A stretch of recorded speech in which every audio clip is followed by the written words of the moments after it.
Genèse. Chapitre 7. L'Éternel dit à Noé, entre dans l'arche, toi et toute ta maison, car je t'ai vu juste devant moi parmi cette génération. Tu prendras auprès de toi 7 couples de tous les animaux purs, le mâle et sa femelle, une paire des animaux qui ne sont pas purs, le mâle et sa femelle. 7 couples aussi des oiseaux du ciel, mâle et femelle, afin de conserver leur race, en vie sur la face de toute la terre. Car, encore 7 jours, et je ferai pleuvoir sur la terre, 40 jours et 40 nuits, et j'exterminerai de la face de la terre tous les êtres que j'ai faits. Noé exécuta tout ce que l'Éternel lui avait ordonné. Noé avait 600 ans, lorsque le déluge d'eau fut sur la terre.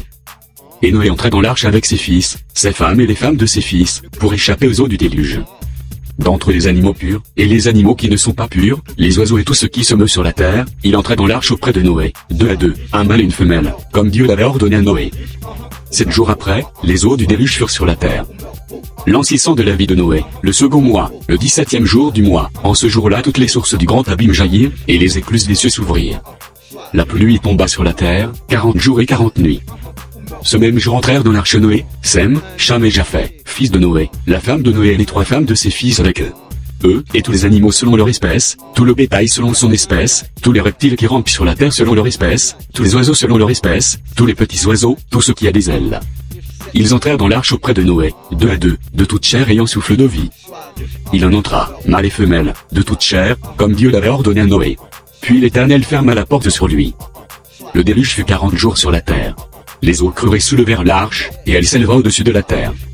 Les eaux grossirent et s'accrurent beaucoup sur la terre, et l'arche flotta sur la surface des eaux.